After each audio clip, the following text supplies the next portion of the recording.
अस्सलाम वालेकुम दोस्तों, welcome to my YouTube channel. अॼु असां ज़िक्र कंदासीं पाकिस्तान जी तारीख़ जे अहम शख़्सियतनि मोहतरम ज़ुल्फ़िकार अली भुट्टो ऐं शहीद मोहतरमा बेनज़ीर भुट्टो जे बारे में। असां वटि जॾहिं बि जिते पीपल्स पार्टी जो ज़िक्र निकिरे थो उते ज़रूरु मोहतरम ज़ुल्फ़िकार अली भुट्टो ऐं मोहतरमा बेनज़ीर भुट्टो जी सियासत जो ज़िक्र थिए थो।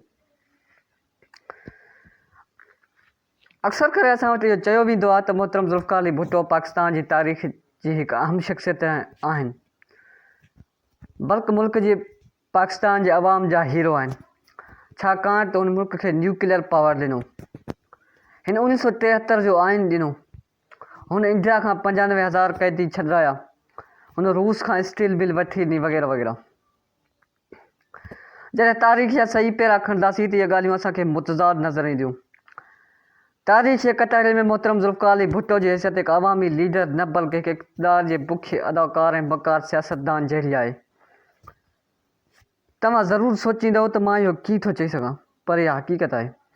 अॼु असां हिकु अहिड़े किताब जंहिंमें मोहतरम ज़ुल्फ़िकार अली भुट्टो ऐं हुनजी न्याणी मोहतरमा बेनज़ीर भुट्टो जी सियासत जो तारीख़ी ऐं तनक़ीदी जाइज़ो वरितो वियो आहे, उनखे खणंदासीं ऐं ॾिसंदासीं त मोहतरम ज़ुल्फ़िकार अली भुट्टो जी सियासत ऐं मोहतरमा बेनज़ीर भुट्टो जी सियासत कीअं ऐं कहिड़े नमूने हली। छा उहा अवामी सियासत हुई या उहा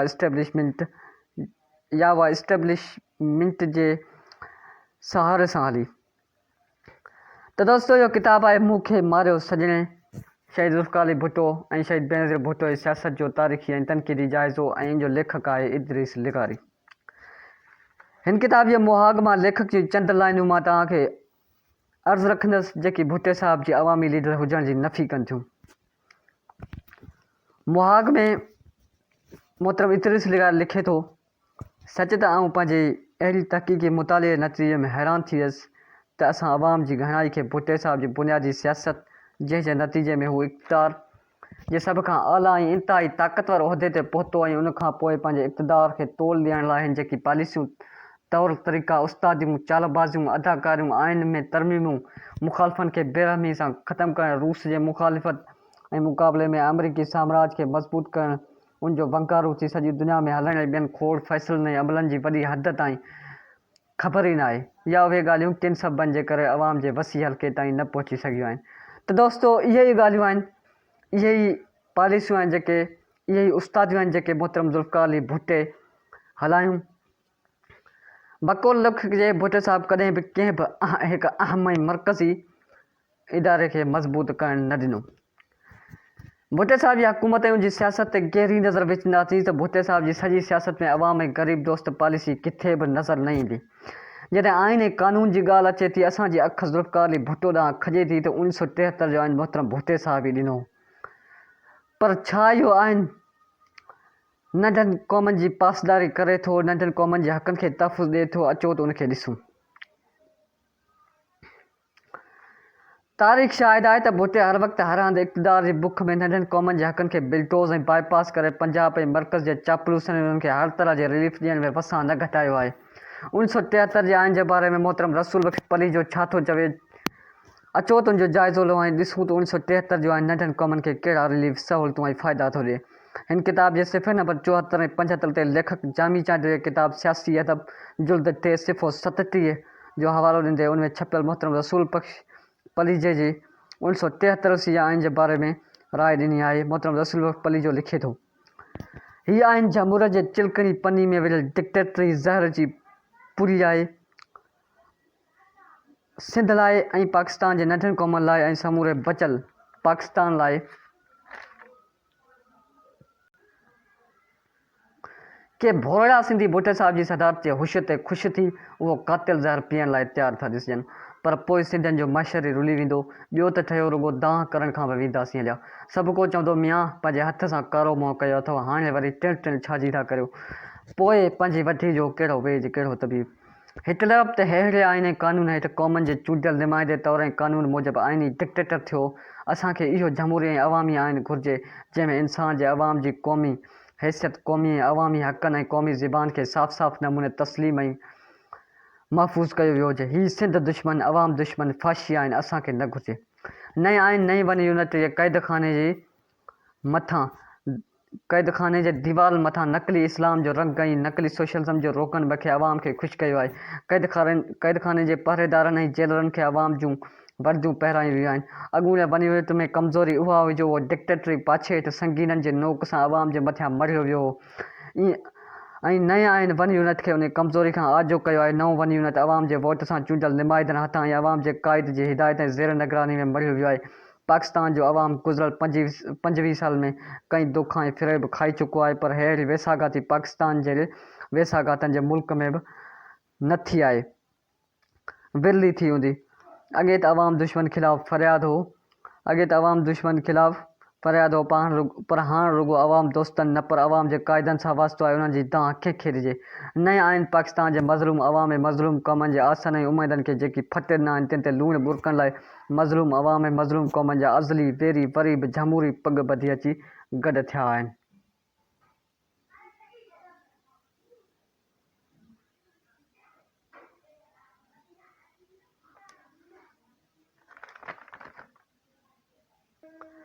हिन किताब में इहो वाज़े नमूने सां पधिरो कयो वियो आहे त भुट्टो साहिबु अमेरिका जो दोस्त हो। असांजी अक्सर अवाम भुट्टो साहिब खे अवामी लीडर, अवाम जो हद खे संभालंदड़ चवंदी आहे, पर हिन किताब मां चंद लाइनूं तव्हां खां राय वठंदुसि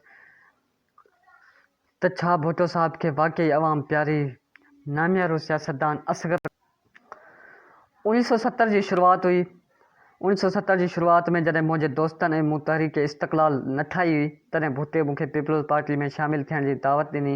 ॻाल्हि ॿोल जे ॿिनि डिघनि निशस्तनि में मूं हुनजे सियासी फ़लसफ़े में ऐं इक़्तिसादी प्रोग्राम ॼाणण जी कोशिश कई। इहे मुलाक़ातूं 1968 ऐं 69 जे अयूब मुख़ालिफ़ तक़रीब खां तक़रीबन 1 साल पोइ थियूं। उन तहरीक जी अॻुवाणी मूं कई हुई ऐं भुट्टो उन वक़्तु जेल में हो। उन्हनि मुलाक़ातनि में हिन मूंखे चयो त जेकॾहिं असां पंहिंजी सियासी सफ़र जी शुरुआत कराची खां कयूं ऐं हू दादू लाड़काने मां हैदराबाद ऐं नवाबशाह मां थींदा अची सखर में मिलूं ऐं पोइ मुख़्तलिफ़ रस्तनि तां गुज़रंदे मुल्तान ऐं उनखां पोइ लाहौर पहुचूं। अहिड़ी रीति जॾहिं असां रावलपिंडी पहुचंदासीं त यहया खान रेलवे स्टेशन ते असांजो अधर भाव कंदो ऐं पोइ असां ॿई गॾिजी हुकूमत करे सघूं था। मूं हुनखे चयो त जेकॾहिं इक़्तिदार मिली वञे त पोइ जो कहिड़ो प्रोग्राम आहे। उन सुवाल ते भुट्टो खिली पियो ऐं चयाईं त प्रोग्राम हुकूमत करण जो आहे। अवाम मुंहिंजे हथ में, अवाम जाहिल आहे, मां ॼाणां थो त उनखे कीअं बेवकूफ़ बणाए सघिजे थो। मुंहिंजे हथ में लठ हूंदी ऐं ईंदड़ 20 सालनि ताईं मूंखे को बि लोॾे न सघंदो। तारीख़ मां कुझु न पिरायोसीं। लेखक मोहम्मद असगर ख़ान, सिंधीकार हमीद सबज़ोई, सिंधीकार अकेडमी कराची। वधीक तफ़सील लाइ ॾिसो सिफ़ो 26, 27 ऐं 28। शहीद मोहतरम ज़ुल्फ़िकार अली भुट्टो ऐं मोहतरमा बेनज़ीर भुट्टो जी सियासत इस्टेब्लिशमेंट जे आशीर्वाद सां ऐं उन्हनि जी चापलूसी में ई हली आहे। ॿाहिरि भले कहिड़ियूं बि ॻाल्हियूं हुजनि, पर अंदरूनी तौर पीपल्स पार्टी जी हुकूमत जॾहिं बि आई आहे त उहा या त इस्टेब्लिशमेंट जे आशीर्वाद सां आई आहे या वरी इक़्तिदार में अचण खां पोइ इस्टेब्लिशमेंट सां ॻुझा मुआहदा करे पोइ हिन हुकूमत खे हलायो आहे। इहो सॼो बयानु तव्हांखे हिन किताब में मिलंदो। भुट्टो साहिबु इस्टेब्लिशमेंट जे चापलूसी कीअं कंदो, हिकु टुकड़ो तव्हांजे अॻियां रखां थो।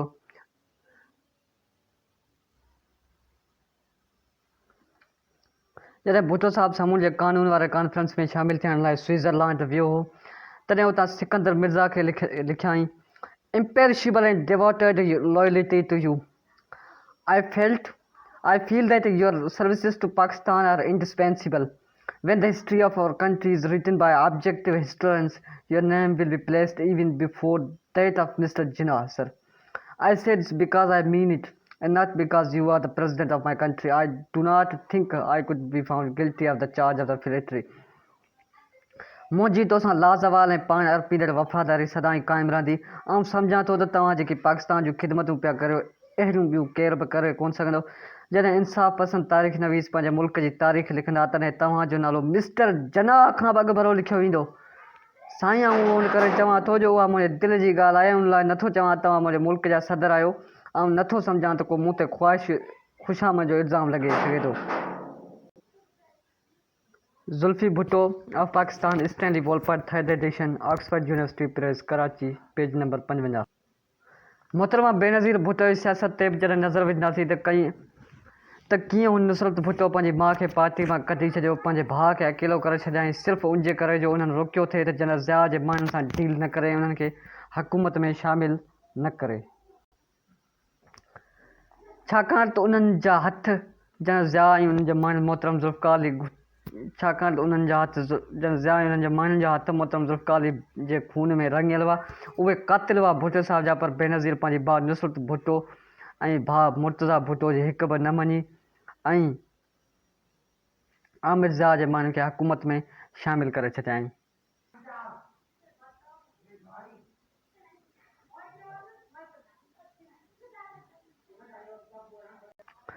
मीसाक जमहूरियत जहिड़ो मुआहदो करण खां पोइ बि बेनज़ीर भुट्टो जनरल परवेज़ मुशर्रफ सां ॻाल्हियूं करण लाइ वाधाईंदी रही ऐं नेठि डील थी बि वई ऐं 2007 ईस्वी में मोहतरमा बेनज़ीर अची बि वई। ॾिसो सिफ़ो 213 हिन किताब जो। मोहतरमा बेनज़ीर भुट्टो जा तालिबाननि सां बि केतिरा ई ॻुझा लाॻापा हुआ। तफ़सील लाइ ॾिसो सीनियर सहाफ़ी हामिद मीर जो कलम 30 जून 2013 जंग ईस्वी। शहीद मोहतरमा बेनज़ीर भुट्टो सिंध ऐं सिंधियुनि लाइ त कुझु न कयो, पर सिंध दुश्मन तंज़ीम MQM खे केतिरियूं ई मराहतूं ऐं फ़ाइदा रही अॻिते आंदो। ॾिसो सिफ़ो 220। बहरहाल मोहतरम इदरीस लिगारी जो हीउ किताब तक़रीबन 240 सिफ़नि ते मुश्तमिल आहे। हीउ किताब मोहतरम शहीद ज़ुल्फ़िकार अली भुट्टो ऐं शहीद मोहतरमा ज़ुल्फ़िकार अली भुट्टो जे इंकिशाफ़नि तां पर्दो खणे थो। उन्हनि जे केतिरनि ई ॻाल्हियुनि तां, केतिरनि ई अदाकारनि उस्तादनि तां पर्दो खणे थो, जिन जी सिंधी आवाम खे का बि ख़बर नाहे। सिंधी आवाम उन्हनि खां वाक़ुफ़ ई न आहे। हिन किताब जी क़ीमत 250 रुपया आहे। हिन जो छापो पहिरियों 2020 में छपियो। ही रूमी पब्लिशर्स वारनि छपराए पधिरो कयो। आख़िर में इहो ई अर्ज़ु कंदुसि त प्लीज़ मुंहिंजे चैनल खे सब्सक्राइब कजो, कमेंट कजो, लाइक कजो ऐं शेयर कजो ऐं कमेंट में ॿुधाइजो त हीउ वीडियो तव्हांखे कीअं लॻो।